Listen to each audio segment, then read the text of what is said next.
Hello guys, welcome back to our YouTube channel Swifty Column. तो आज का topic काफ़ी इंटरेस्टिंग होने वाला है बिकॉज आज हम स्विफ्टी आई 3 में रिलीज़ हुए असिंक इमेज के बारे में डिस्कस करेंगे।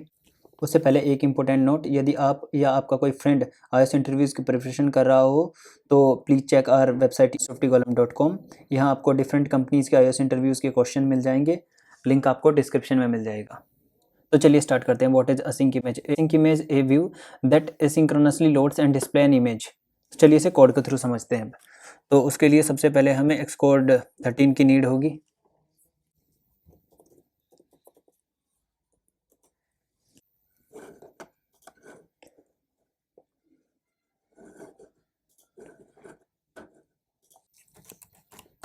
प्रोजेक्ट नेम असिंक इमेज, और यहाँ पे इंटरफेस हमारा स्विफ्ट यूआई ही रहेगा। नेक्स्ट क्रिएट,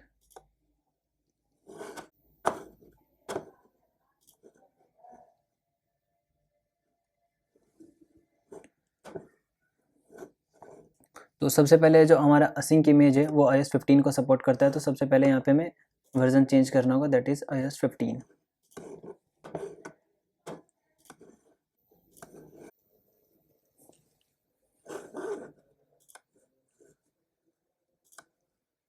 तो सबसे पहले हम यहाँ से ये बॉयलर प्लेट कोड हटाते हैं और असिंक इमेज का कोड लिखते हैं। तो असिंक इमेज, और यहाँ पे ये डिफरेंट इनिशलाइज़र है, हम एक एक करके सबके बारे में डिस्कस करेंगे। तो सबसे पहले हम बेसिक इनिशलाइज़र लेते हैं, दैट इज़ यूआरएल। तो यूआरएल के लिए हम एक यूआरएल की नीड होगी यहाँ पे। तो उसके लिए हम एक वेरिएबल बनाते हैं, प्राइवेट लेट इमेज यूआरएल, और यहाँ पे मैं एक इमेज यूआरएल पास करता हूँ।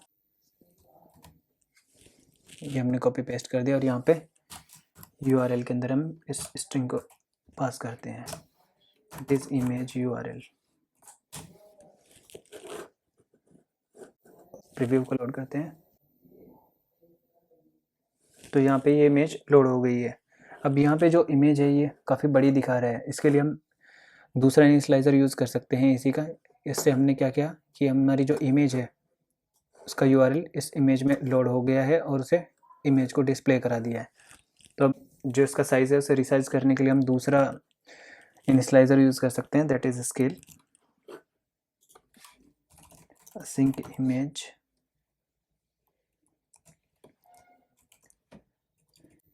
तो यहाँ पे पहले की तरह यूआरएल पास करेंगे हम, यूआरएल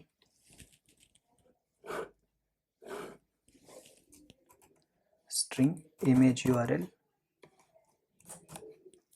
तो यहाँ पे इससे छोटा करने के लिए हम स्केल पास करते हैं एक,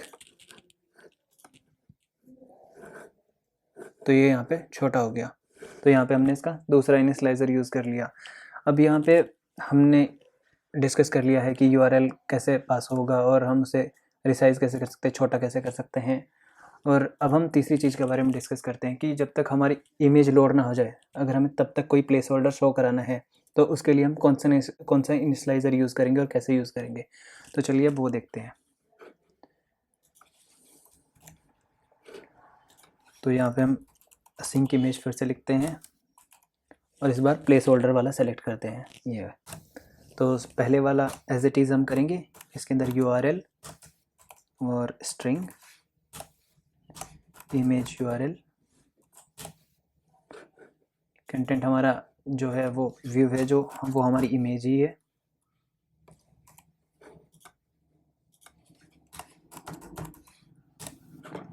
और जो हमारा प्लेस होल्डर हो गया उसके लिए हम एक इमेज क्रिएट करेंगे, इमेज और सिस्टम नेम। तो हम यहाँ पे एसएफ सिंबल यूज़ कर सकते हैं इमेज के लिए। तो उसके लिए हम सर्च करते हैं एसएफ सिंबल,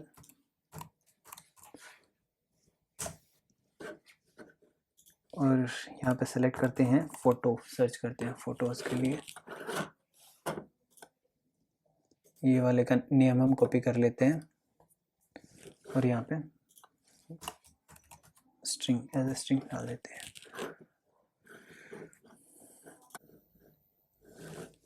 तो यहाँ पे हमारा जो प्रीव्यू है वो काफ़ी छोटा दिखाई दे रहा है, तो इसे हम बड़ा करने के लिए क्या करते हैं, रिसाइज करते हैं इसको। तो उसके लिए हम रिसाइज आइडेंटिफायर यूज़ करते हैं, सॉरी मॉडिफायर, और ये अभी काफ़ी बड़ा गया, तो इसके लिए हम स्केल्ड टू फिट करते हैं इसे। तो अब ये सही हो गया है, और अभी इसकी एजेस जो है टच हो रही है, तो इसके लिए हम क्या कर सकते हैं, पूरे को एक पैडिंग दे सकते हैं, पैडिंग दैट इज़ 35 पैडिंग दे सकते हैं हम इसको, 35 पैडिंग। तो अभी हमारी जो मेन इमेज है वो भी काफ़ी बड़ी हो रही है, तो उसके लिए भी हम क्या कर सकते हैं, सेम कोड ऊपर लिख सकते हैं कि उसको रिसाइज कर सकते हैं सबसे पहले, रिसाइजेबल, और उसके बाद हम उसे स्केल्ड टू फिट करते हैं।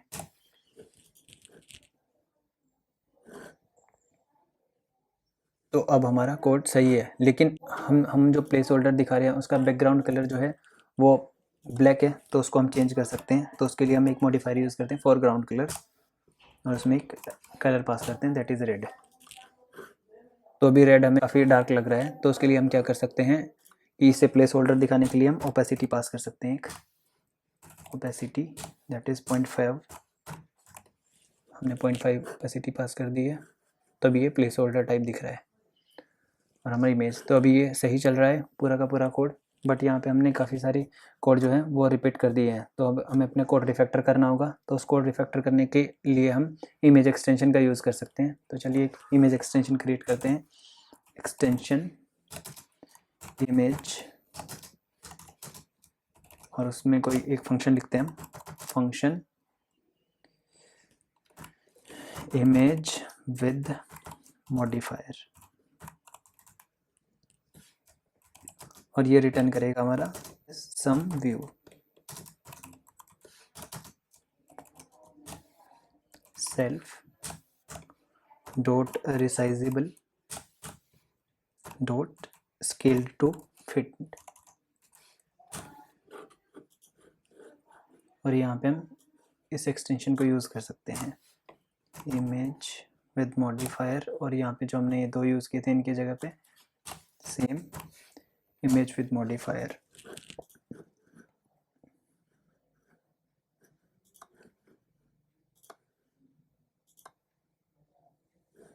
तो यहाँ पे एक एरर दे रहा है, what is this, function declares an opaque return type.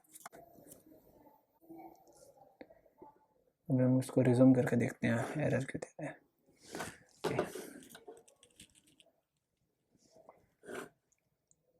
तो हमने ये वाला कोड रिफैक्टर कर लिया। अब यहाँ पे हम जैसे दो लाइनें और एक्स्ट्रा यूज़ कर रहे हैं, उनके लिए भी हम एक अलग से एक्सटेंशन क्रिएट कर सकते हैं कि place holder with modifier,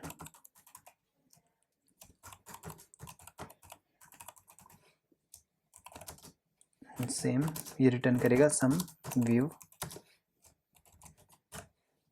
self dot, ऊपर वाले मॉडिफायर को इसके अंदर एक्सेस कर लेते हैं, और ये जो नीचे की लाइन है इनको डायरेक्ट हम कॉपी कर लेते हैं अपने इस फंक्शन के अंदर, और अब इसे यूज़ कर सकते हैं नीचे हम, कि हर किसी कोई भी प्लेस होल्डर हम क्रिएट करते हैं उसके अंदर हम इसे यूज़ कर सकते हैं, प्लेस होल्डर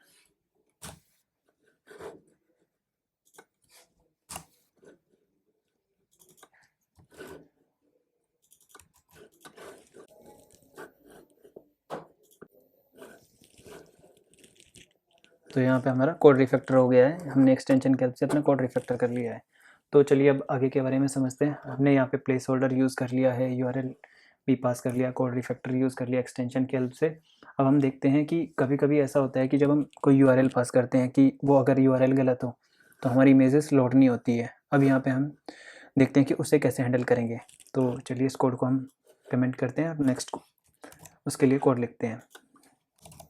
तो उसके लिए हम दोबारा से लिखेंगे असिंक इमेज, और यहाँ पे अपना पास करेंगे यूआरएल कंटेंट, ये यूज़ करते हैं। सबसे पहले की तरह हम यूआरएल पास करेंगे इसके अंदर, यूआरएल स्ट्रिंग इमेज यूआरएल,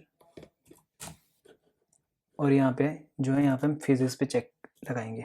तो कैसे चेक करेंगे, सबसे पहले फेज़, और यहाँ पे हम स्विच केस लगा सकते हैं, स्विच फेज़। पहला हमारा केस होगा अगर हमारा यूआरएल सक्सेस हो जाता है, तो हम क्या करेंगे, late image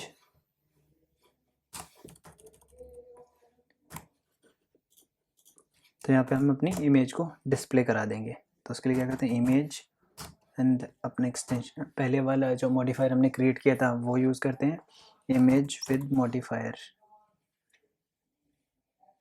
image with modifier ये यूज़ करते हैं। और दूसरा केस होगा हमारा फेल का, फेलियर। तो इसमें हम क्या करते हैं, जो प्लेस होल्डर दिखा रहे थे पुराने वाला उसको यूज़ कर लेते हैं।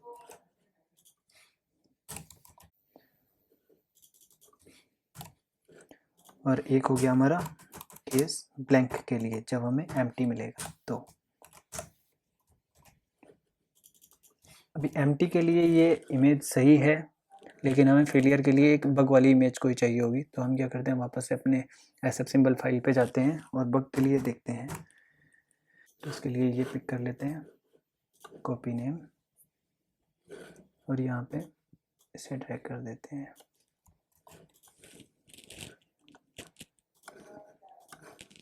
डिफ़ॉल्ट में एक कोई व्यू पास कर देते हैं और फिर से रन करते हैं इसे। तो अभी हमें यहाँ पे कोई डिफरेंस नहीं दिखाई दिया, तो हमने यहाँ पे केवल सक्सेस और हमने एम्प्टी वाला ही चेक किया है। तो अब हमें फेलियर वाला जैसे चेक करना है, तो हम यूआरएल में कुछ चेंज करते हैं, जैसे कि हम इसमें स्टोरेज रिमूव कर देते हैं। अब चेक करते हैं इसको। तो जैसे ही यहाँ पे इसको ये फेल वाले केस में गया, तो इसने क्या किया, हमें ये वाली इमेज शो करा दी। तो यहाँ पे हमने इस इनिशियलाइज़र को भी चेक कर लिया है कि ये किस तरीके से काम करता है। तो हम वापस से इसे ठीक कर लेते हैं, सही कर लेते हैं। अब हम देखते हैं कि हम असिंक इमेज के अंदर किस तरह से एनिमेशन को ऐड कर सकते हैं। तो यहाँ पे एक हमने स्टार्टिंग में जब इनिशियलाइज़र यूज़ कर रहे थे तब हमने एक अलग से पैरामीटर देखा था, दैट इज़ ट्रांजेक्शन। तो हम ट्रांजेक्शन का यूज़ करके एनिमेशन ऐड कर सकते हैं इसके अंदर, ट्रांजेक्शन एंड एनिमेशन। तो यहाँ पे हम स्प्रिंग एनिमेशन का यूज़ कर लेते हैं, दैट इज़ 0.5 यहाँ पे पास करते हैं। डंपिंग के अंदर 0.6 पास कर लिया हमने, और इसके अंदर 0.25। और जैसे यहाँ पे इमेज हमें एनिमेशन दिखाना है इस इमेज के अंदर, तो हम क्या कर सकते हैं, डॉट ट्रांजेक्शन, और इमेज के लिए हम यूज़ कर लेते हैं स्लाइड यूज़ करके देखते हैं। तो इमेज को सही से, इमेज एनिमेशन को सही से देखने के लिए हम अपने सिमुलेटर का यूज़ करते हैं। तो अभी ये स्लाइड हो के आया है। हम फिर से एक बार चेक कर लेते हैं कि क्या एनिमेशन में क्या चेंज हुआ है। ये स्लाइड हो के आ रहा है। यहाँ पे हम डिफरेंट एनिमेशन ऐड कर सकते हैं, जैसे कि स्लाइड की जगह पे हम स्केल भी यूज़ कर सकते हैं।